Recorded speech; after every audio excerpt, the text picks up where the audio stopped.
We needed it more than you.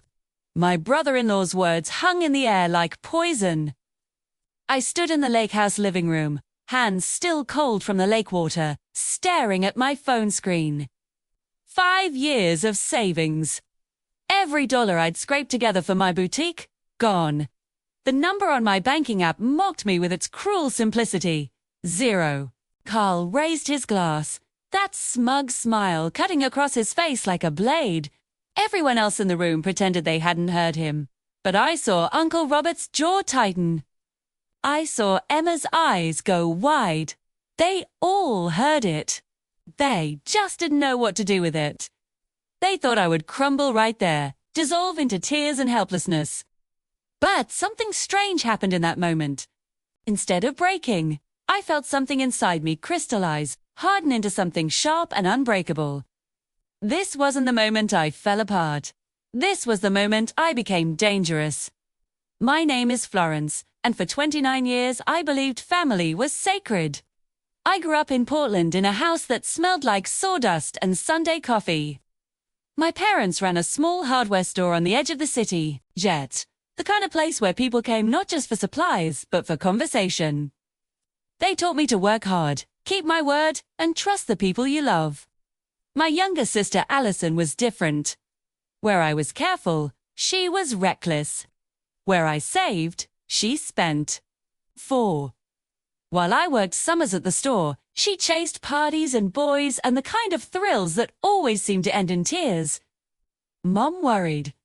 Dad made excuses. And I covered for her again and again, telling myself she just needed time to mature.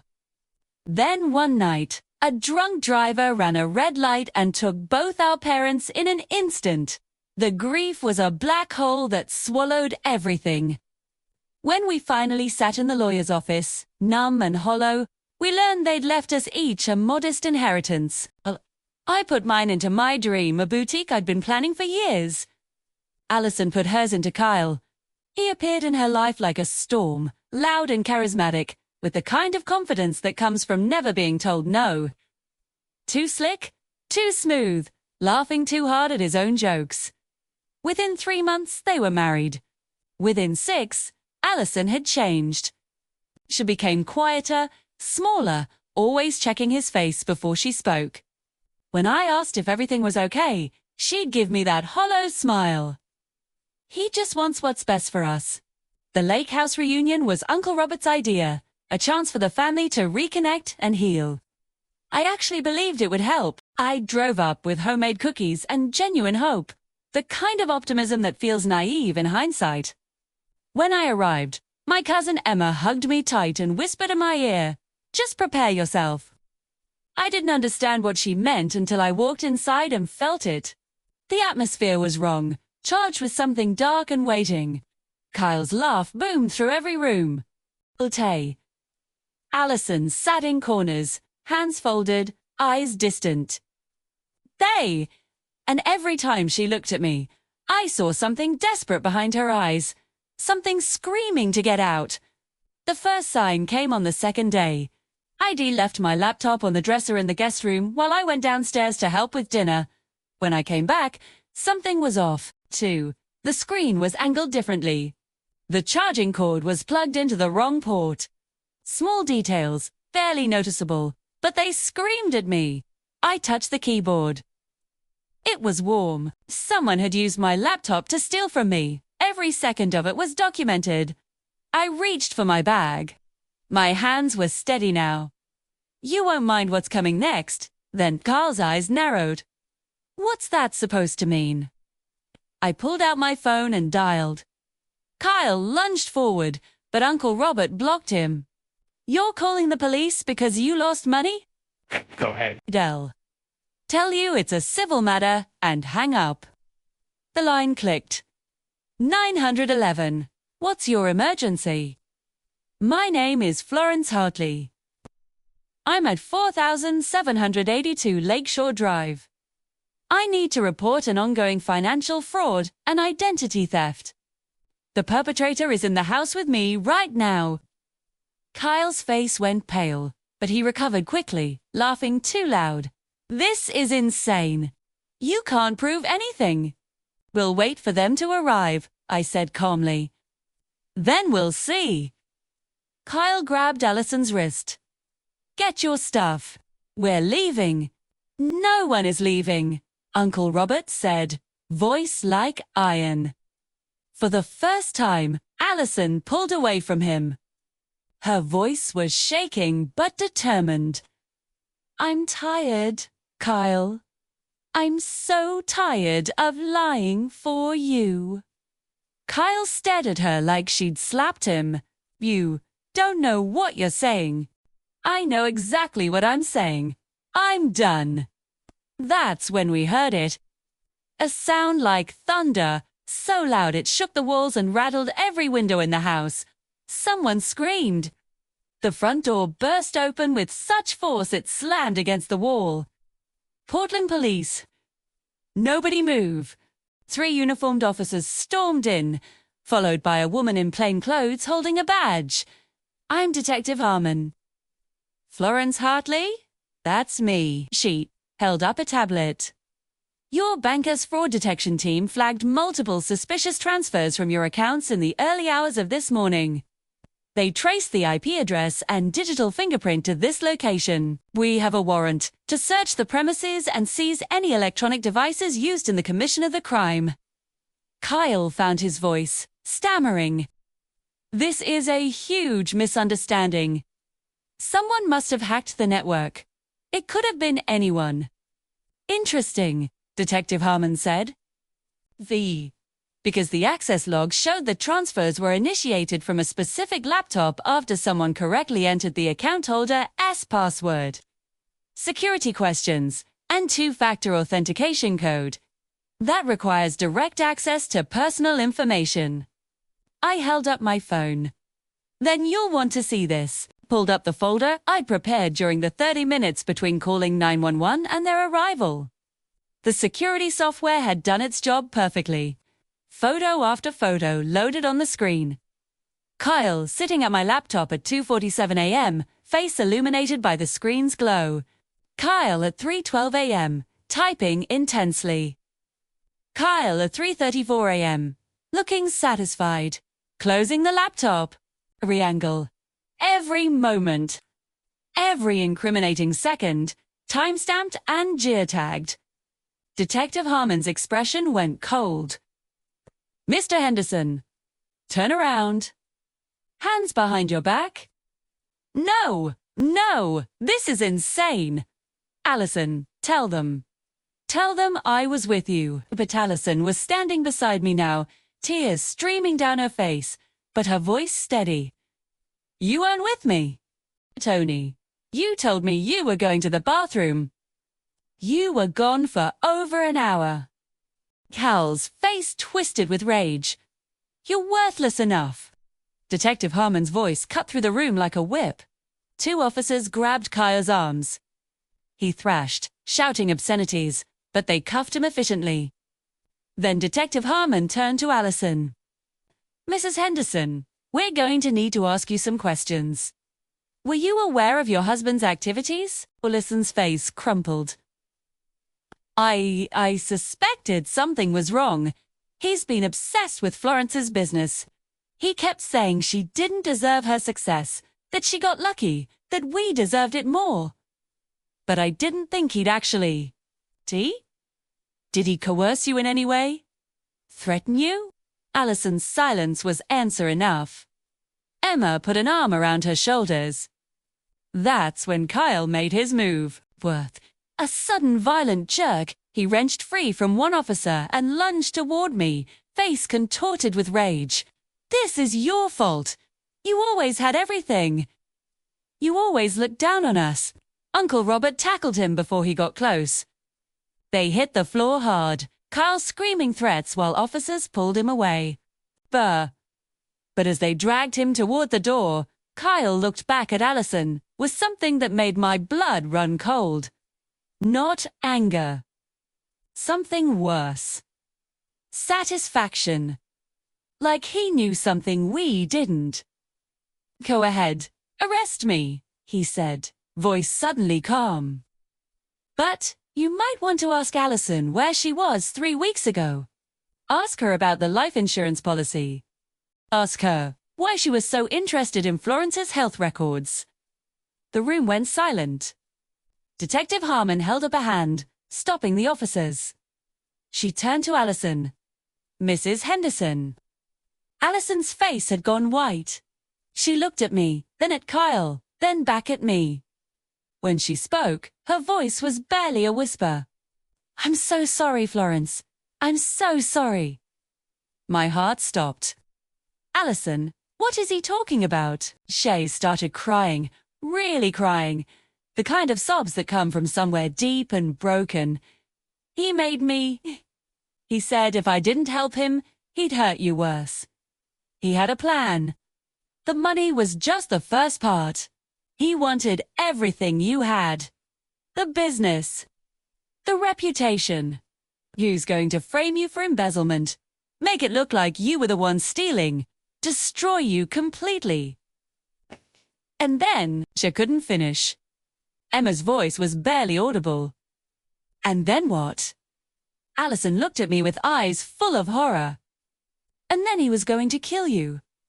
Make it look like suicide. He had it all planned out. The life insurance policy was in both our names, with you as the policyholder. If you died, we'd get everything. Your business, your assets, the insurance payout. Said, it was the only way we'd ever have the life we deserved. The room spun. I couldn't breathe. My own sister. My own blood. Detective Harmon's hand moved to her weapon.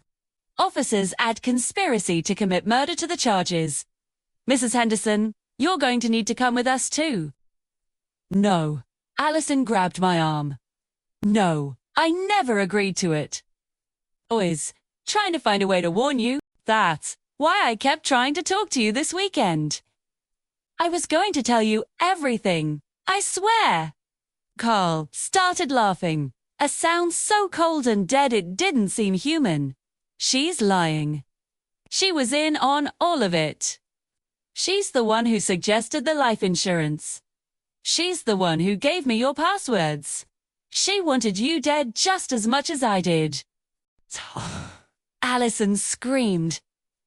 Detective Harmon looked at me. Florence, did your sister have access to your passwords? I thought back. The times Allison had visited my apartment. The times she'd used my computer to check her email. The times she'd asked casual questions about my business, my accounts, my routines. My stomach turned. She did, I whispered. Allison collapsed to her knees. Florence, please. You have to believe me. I was scared. I was trying to protect you. I have proof. I have messages where I told him no. I have recordings. Recordings. Detective Harmon stepped closer. With shaking hands, Allison pulled out her phone. I've been recording him for months. Ever since he first mentioned hurting Florence. I knew I'd need evidence if I ever wanted to get away from him. I was building a case. I was going to go to the police after this weekend. I swear. She pulled up a folder filled with audio files. Detective Harmon took the phone, plugged in earbuds, and listened. Her expression changed from skepticism to shock to disgust. These are detailed, very detailed plans for murder, fraud, and evidence tampering. She looked at Allison with new eyes. Why didn't you come forward sooner? Because he threatened to kill me too.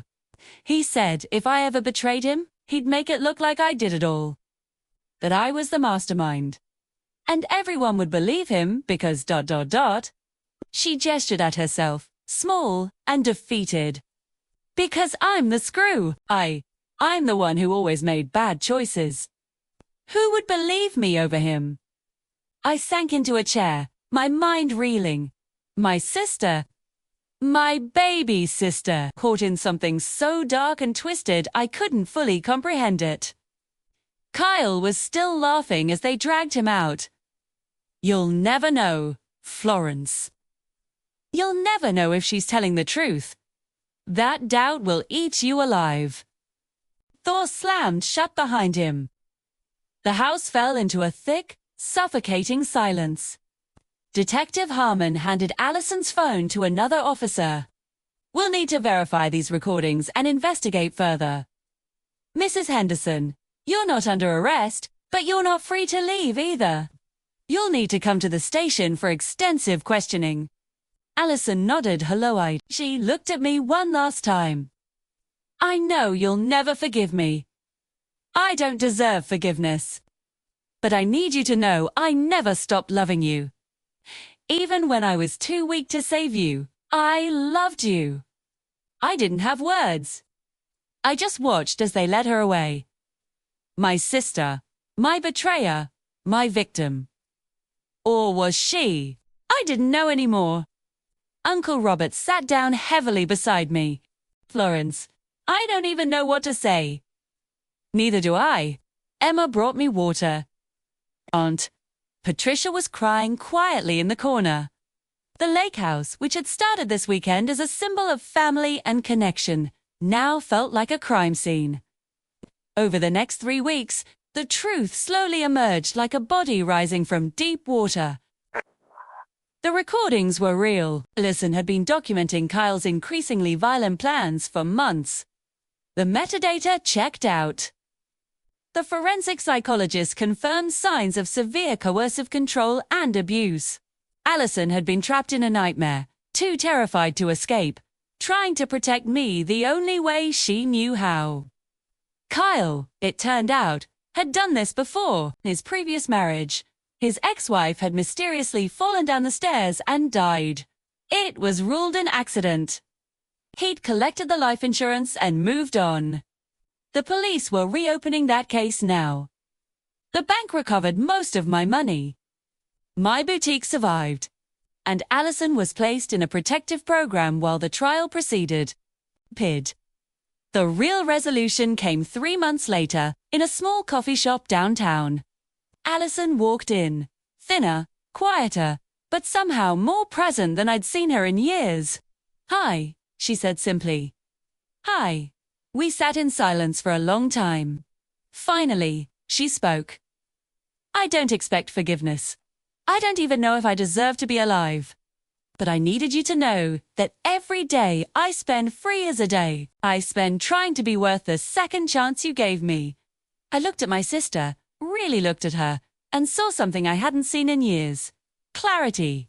I'm not ready to forgive you, I said honestly. I might never be. But I'm willing to let you try to earn it. She nodded, tears sliding down her cheeks. That's more than I hoped for. As I walked out of that coffee shop into the bright afternoon sun, I realized something profound. Justice isn't clean. It doesn't tie up nicely with a bow. It's messy and complicated, and sometimes you never get the full truth. But healing doesn't require perfect justice. It just requires moving forward, one difficult step at a time. Kyle was convicted and sentenced to 25 years. Lassant testified against him, her recordings providing the evidence that sealed his fate. She's in therapy now, rebuilding a life from ashes. And me. I opened my second boutique last month. I'm dating someone, kind. I'm learning to trust again, slowly, carefully. Because in the end, blood doesn't give anyone the right to hurt you. But it also doesn't automatically make them your enemy. Sometimes, family is the person who betrays you and the person who saves you, all at once. And learning to live with that complexity. That's the real survival.